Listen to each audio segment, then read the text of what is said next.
Hello दोस्तों, मैं जय कामत एक बार फिर से स्वागत करता हूं आप सभी का टीचिंग एस्पिरेंट्स यूट्यूब चैनल पर। दोस्तों अभी अपना रीट का एग्जाम हो चुका है और बहुत सारे ऐसे साथी होंगे जिनका एग्जाम बहुत अच्छा हुआ होगा और उनको पूरी पूरी उम्मीद होगी कि वो एग्जाम क्वालिफाई कर लेंगे। तो सबसे पहले तो भाई उन सभी को कांग्रेचुलेशन जिनका एग्जाम बहुत अच्छा हुआ है। और कुछ ऐसे साथी होंगे भाई जिनका एग्जाम अच्छा नहीं हुआ है, किसी भी रीजन से उनका एग्जाम अच्छा नहीं हुआ होगा और उनको लग रहा होगा कि भाई हमारा एग्जाम क्वालिफाई नहीं होगा। या कुछ ऐसे साथी होंगे जिनको भाई 50-50 लग रहा है कि एग्जाम क्वालिफाई हो भी सकता है, नहीं भी हो सकता है। तो भाई अभी ऐसे स्टूडेंट हैं कि भाई जिनका एग्जाम क्वालिफाई हो जाएगा, जिनको पूरी उम्मीद है, जिनका पेपर अच्छा हुआ होगा, तो उनका भी किस तरीके का फ्यूचर है, उनको आगे किस तरफ देखना चाहिए। और कुछ ऐसे साथी होंगे जिनका एग्जाम क्वालिफाई नहीं होगा तो उनको किस तरफ देखना चाहिए, इन सभी चीजों के ऊपर अपन बात करने वाले हैं। तो देखिए सबसे पहले मैं आपको बता दूं कि भाई जो भी ऐसे साथी होंगे जिनका एग्जाम अच्छा हुआ होगा और जिनको उम्मीद होगी कि भाई उनका एग्जाम क्वालिफाई हो जाएगा, तो भाई उनको तो ज्यादा कुछ सोचना ही नहीं है। उनको तो भाई फिर थर्ड ग्रेड की तरफ देखना है, उनको मेंस की तैयारी करनी है। और देखिए थर्ड ग्रेड की तैयारी भी अपन जल्दी ही मैं अब एक एक करके वीडियोस लाने वाला हूं, जिसमें मैं आपको बताऊंगा कि अपन आगे थर्ड ग्रेड की तैयारी किस तरीके से करने वाले हैं, कौन कौन सी बुक्स अपने को सिलेक्ट करनी है, कौन कौन सी बुक्स से अपने को पढ़ना है, तो और बाकी बैच लेना है नहीं लेना, मतलब जो भी आपके सवाल होंगे, जो भी आगे मेंस को लेकर जो भी सवाल होंगे, उन सभी सवालों के ऊपर एक एक करके वीडियोस आते रहेंगे अब। और भाई मैं खुद भी आपके साथ मिलकर तैयारी करने वाला हूं, तो अभी साथ मिलकर तैयारी करेंगे और अपन जो भी आगे स्ट्रेटेजी होगी मैं आप लोगों तक शेयर कर दूंगा। लेकिन इस वीडियो में अपन मेन बात करते हैं ऐसे साथियों को लेकर भाई जिनका एग्जाम अच्छा नहीं हुआ है और जिनको लग रहा होगा कि भाई हमारा एग्जाम क्वालिफाई नहीं होगा, तो उनको आगे क्या करना चाहिए। अब देखिए अभी एक एक करके बात कर लेते हैं। तो भाई देखिए अगर आपका एग्जाम अच्छा नहीं हुआ है और आपको लग रहा है कि भाई मेरा एग्जाम क्वालिफाई नहीं होगा, तो सबसे पहले तो मैं आपको ये बोलूंगा कि भाई डिमोटिवेट ना हो, डिप्रेशन में ना जाए, ज्यादा टेंशन ना लें। क्योंकि देखिए यार सफलता असफलता ये लाइफ का एक छोटा सा पार्ट है यार, ये तो आती जाती रहती है। जरूरी नहीं है कि भाई जहां पे भी आपका कभी भी कोई एग्जाम होगा या जहां पे भी आपको अपना खुद का कुछ दिखाना होगा, अपनी यहाँ पे एबिलिटी दिखानी होगी कि आप हर जगह पे आप सफल ही हो पाओ। जरूरी नहीं है ऐसा, आपको बहुत बार लाइफ में असफलता भी मिलेंगी, आपको यहाँ पे असफलता का सामना भी करना पड़ेगा, आपको सफलता भी मिलेंगी। तो ये चीजें तो आती रहती है लाइफ में। तो आप एक एग्जाम को देख के आपका फ्यूचर डिसाइड नहीं हो सकता, आपकी एबिलिटी डिसाइड नहीं हो सकती, क्योंकि ये एक छोटा सा एग्जाम है भाई। इसके अलावा लाइफ बहुत बड़ी है, ये लाइफ का एक छोटा सा पार्ट है। तो अभी आप सब कुछ इसी एक एग्जाम को ना माने। और देखिए मैंने भाई बहुत बार ऐसा भी देखा है कि बहुत सारे साथी ऐसे भी है जो भाई कभी रेट में फेल हो गए होंगे, रेट में क्वालिफाई नहीं हो पाए और वो बाद में जाके भाई सीधा सेकंड ग्रेड और फर्स्ट ग्रेड में सिलेक्ट हो जाते हैं। भाई ऐसे भी मैंने बहुत एग्जांपल देखे हैं। तो जरूरी नहीं है कि ये एक एग्जाम आपका क्वालिफाई नहीं हुआ तो आप आगे कुछ नहीं कर सकते, ऐसा बिल्कुल भी जरूरी नहीं है। भाई आपका ये एग्जाम क्वालिफाई नहीं हुआ है, हो सकता है कि आप आगे चल के इससे भी बेटर किसी एग्जाम को क्वालिफाई करो, इससे भी बेस्ट कोई जॉब ले लो, ऐसा भी हो सकता है। तो भाई डिप्रेशन में ना जाए, ना डिमोटिवेट हो, आगे हिम्मत रखें और अपनी तैयारी कंटिन्यू करते रहें। अब देखिए तैयारी में आपके पास में कौन कौन से ऑप्शन है उनके ऊपर बात कर लेते हैं।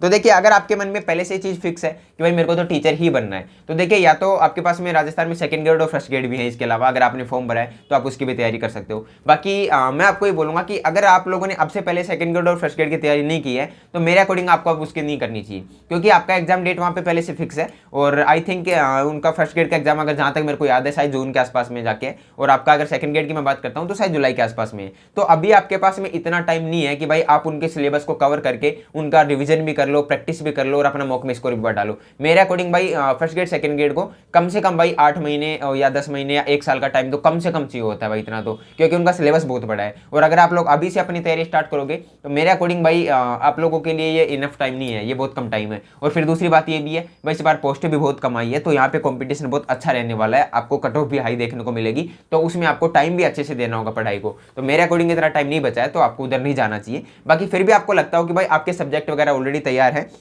या फिर आपने राजस्थान जीके वगैरह ऑलरेडी अच्छी पढ़ रखी है तो फिर आप उधर भी जा सकते हैं। लेकिन अगर आपने आपसे पहले कुछ खास नहीं पढ़ रखा हो तो आपको किस तरफ जाना चाहिए उसके ऊपर बात कर लेते हैं। देखिए सबसे पहले मैं आपको बोलूंगा कि अगर आप यहाँ पे टीचिंग वैकेंसीज की बात करते हो तो अपने राजस्थान में तो आती है first grade second grade third grade, इसी तरीके से आपके केंद्र में भी भर्ती आती है और बाकी हर एक स्टेट में वैकेंसीज आती है। लेकिन देखिए मैं हर एक स्टेट की तो बात नहीं करूंगा, क्योंकि वो तो आपको भी पता है कि भाई यूपी में भी वैकेंसी आती रहती है। खैर अभी तो यूपी में 5 साल से वैकेंसी नहीं आई है, लेकिन मैं बता रहा हूँ कि भाई यूपी में भी टीचिंग वैकेंसीज आती है, बिहार में भी आती है, हर जगह पे आती है वो तो वो हर एक स्टेट की तो आप वैसे भी देख सकते हो। लेकिन कुछ ऐसी वैकेंसीज जो भाई सबसे बेस्ट जॉब है इनमें और केंद्र की भर्तियां हैं जिनमें आपको केंद्र वाली सारी सैलरी मिलेंगी और ये किसी एक पर्सनल स्टेट की भी नहीं है, उनके ऊपर बात कर लेते हैं। और जो आपके लिए यहाँ पे बेस्ट भी हो सकती है उनके ऊपर बात करते हैं। देखिए रीट के बाद में अभी आपका रीट का एग्जाम हो चुका है तो उसको तो हटा देते हैं। इसके बाद में मैं बात करता हूँ फर्स्ट पे, यहाँ पे भाई आपका फर्स्ट नंबर पे आती है D++B। अब देखिए D++ आपके दिल्ली में शिक्षक भर्तियां होती है, वैसे तो दिल्ली भी खैर अपने केंद्र शासित प्रदेश है, तो अभी देखिए अपन, लेकिन मैं इसको भी यहाँ पे सेंटर में केंद्र की भर्तियों में काउंट कर रहा हूँ। तो दिल्ली दिल्ली में देखिए आपका यहाँ पे वैकेंसी आती है टीचिंग वैकेंसी,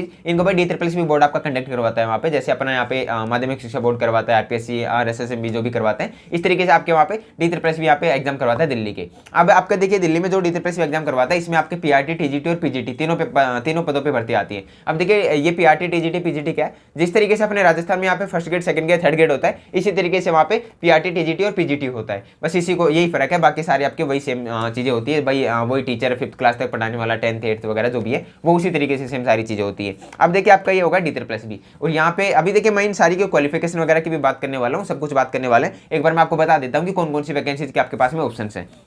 आपका फर्स्ट पे होगी DSS। सेकंड पे मैं बात करता हूँ जो सबसे ज्यादा फेमस वैकेंसी है भाई KVS।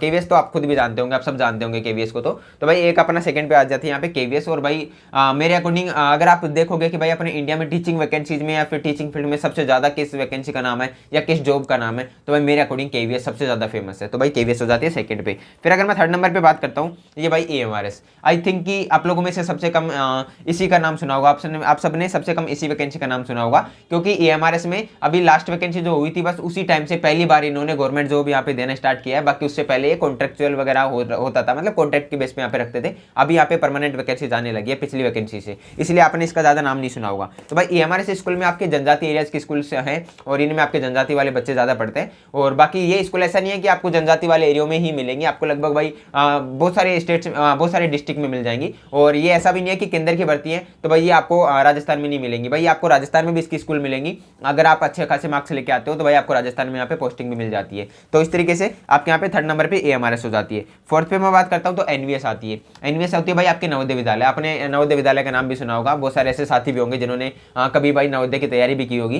तो भाई जो अपनी नवोदय विद्यालय होती है उनको NVS बोलते हैं यहाँ पे। तो आपके एक NVS में वैकेंसी आती है। इसके अलावा अगर मैं बात करता हूँ, दो ऐसी वैकेंसी है जिनके भाई फॉर्म पहले भरे जा चुके हैं, अभी फॉर्म नहीं आ रहे हैं, लेकिन मैं आपको बता देता हूं। एक तो भाई आपका रेलवे PRT। आपका रेलवे में जैसे ग्रुप डी होता है, NTPC होता है, इसी तरीके से रेलवे में भाई टीचिंग वैकेंसीज भी आती है। तो भाई रेलवे PRT के अभी फॉर्म भरे गए थे और आई थिंक कि लास्ट डेट भी 28 के आसपास थी। पहले 15 थी लेकिन बढ़ा के 28 तक आ गई थी वो। तो अभी आपके अभी उसके फॉर्म भरे जा चुके हैं। तो एक वो होता है, साथ में एक भाई चंडीगढ़ भी अपना केंद्र शासित प्रदेश है, तो वहाँ पे भी वैकेंसी आती रहती है। इस तरीके से भाई आपके कुछ 4 से 5 या 5 6 ऑप्शन हो जाते हैं जो आपके रीट के अलावा बाकी यहाँ पे टीचिंग वैकेंसीज में आपको देखने को मिल सकते हैं। अब देखिए इनमें आपके क्या क्या क्वालिफिकेशन चाहिए और आपको किस तरीके से तैयारी करनी चाहिए। देखिए सबसे पहले तो मैं आपको बता दूं, ये जितनी भी वैकेंसीज मैंने आपको बताई हैं लगभग भाई सभी में आपका यहाँ पे CTET होना जरूरी है। अब देखिए बहुत सारे साथी ऐसे होंगे जिन्होंने CTET ऑलरेडी क्वालिफाई कर रखा, वो बहुत सारे ऐसे होंगे जिन्होंने क्वालिफाई नहीं कर रखा। तो देखिए मैं आपको ये बता देता हूँ, अगर आपका CTET क्वालिफाई नहीं है तो भाई अभी CTET का नोटिफिकेशन आने वाला है। हो सकता है आपको इसी मंथ में देखने को मिल जाए या हो सकता है नेक्स्ट मंथ में आ जाए। अभी आपका कभी भी इन 1-2 महीनों में आपका CTET का नोटिफिकेशन आ जाएगा। और बाकी जहां तक मेरे को उम्मीद है, शायद पिछली बार मार्च के आसपास ही आया था, तो आपका नोटिफिकेशन इस महीने में आ सकता है। तो देखिए आपका ये CTET का नोटिफिकेशन आ जाएगा। और नोटिफिकेशन चाहे कभी भी आए, आपका एग्जाम फिक्स है कि जुलाई के आसपास जाके आपका एग्जाम होना है, वो हर बार जुलाई के आसपास करवाते हैं। तो आप एग्जाम डेट को सामने रख के और अपनी तैयारी स्टार्ट करो। बाकी नोटिफिकेशन चाहे कभी भी आए, मार्च में आ जाए, अप्रैल में आ जाए, मई में आ जाए, कभी भी आए, लेकिन अपना एग्जाम फिक्स होता है जुलाई में, तो आपका जुलाई में एग्जाम हो जाएगा। तो आप देखिए आपके जब ये सारी वैकेंसीज आएंगी ना, बहुत सारी वैकेंसी ऐसे होंगी, मेरे अकॉर्डिंग भाई कोई 1-2 वैकेंसी ऐसी होंगी इनमें जो आपके CTET से पहले हो जाएंगी, बाकी आपके सारी CTET के बाद ही आने वाली है। तो भाई अभी आप अपनी तैयारी CTET में लग जाओ, CTET की तैयारी अच्छे से करो, आप CTET क्वालिफाई करो, उसके बाद में सारे ऑप्शन आपके पास में खुल जाएंगे। और भाई इन सारी वैकेंसीज का ऑलमोस्ट सिलेबस सेम है भाई, लगभग इन सभी का सिलेबस सेम है, कुछ थोड़ा बहुत फर्क होता है। और इतना तो आप भाई 1-2 महीने 2-3 महीने एक्स्ट्रा देख के भी इन सारी वैकेंसियों के सिलेबस को कवर कर सकते हो, बाकी लगभग ऑलमोस्ट सबका सेम है। अब देखिए इसके अलावा आपने, अगर मैं इन सभी की बात करता हूँ तो भाई इनमें आपके DSS, KVS, railway PRT, Chandigarh है, ये चारों वैकेंसी ऐसी है जिनमें आपको यहाँ पे तीनों पोस्टें देखने को मिलती हैं, फर्स्ट ग्रेड, सेकंड ग्रेड और थर्ड ग्रेड, मतलब कि PRT, TGT और PGT तीनों यहाँ पे देखने को मिलती हैं। लेकिन यहाँ पे 2 वैकेंसी ऐसी है जिसमें आपको यहाँ पे PRT मतलब कि जो BSTC वाले हैं उनके लिए यहाँ पे वैकेंसी नहीं मिलती है, वो है एक AMRS, दूसरी आपके NVS। इन दोनों में आपको यहाँ पे फर्स्ट से 5th क्लास तक के बच्चे नहीं होते हैं, इसलिए यहाँ पे PRT की वैकेंसीज नहीं आती है। तो भाई आपको यहाँ पे पता लग गया होगा कि अभी आपके पास में आगे कौन कौन से ऑप्शंस हैं, जिसमें मैंने आपको बताया भाई आपके पास में एक DSS भी है, KVS है, AMRS है, NVS है, चंडीगढ़ PRT है, रेलवे PRT है, जिसमें रेलवे PRT के फॉर्म जा चुके हैं। बाकी अभी आप मान के चलो कि आपके पास में जो मेन ऑप्शन है ना वो 4 है, DSS भी, KVS, AMRS, NVS, ये चारों ऐसे ऑप्शन है जिनके आने वाली इसे अभी 1 साल में, जो भी आपके आने वाली 1 साल है, इस 1 साल में आपको चारों वैकेंसीज देखने को मिल जाएंगी। तो भाई ये 4 आपके पास में ऑप्शन है। बाकी क्वालिफिकेशन मैंने बताया कि भाई CTET चाहिए। CTET के अलावा अगर आप यहाँ पे BEd से मतलब कि TGT से एग्जाम दे रहे हो तो आपको यहाँ पे बीएड चाहिए, अगर आप पीआरटी से प्राथमिक शिक्षक के लिए देख रहे हो तो आपको यहाँ पे डीएलएड चाहिए, बस आपकी ये क्वालिफिकेशन होने वाली है, इससे ज़्यादा कुछ भी नहीं है इसमें। तो भाई ये चीज़ आपके यहाँ पे थी। अब देखिए मैं आपको एक चीज़ और बता देता हूँ, अगर आपको लगता है कि भाई आपका एग्जाम क्वालिफाई नहीं होगा और आपको इन वैकेंसीज की तरफ जाना है, तो भाई देखिए अभी अपन इन वैकेंसीज को लेकर मैं एक अलग से यूट्यूब चैनल पे, अभी यूट्यूब चैनल तो अपना खैर पहले ही पुराना वाला ही है, एक और अपना चैनल, तो भाई उस पर मैं इन वैकेंसीज को टारगेट करके वीडियो अपलोड करने वाला हूँ।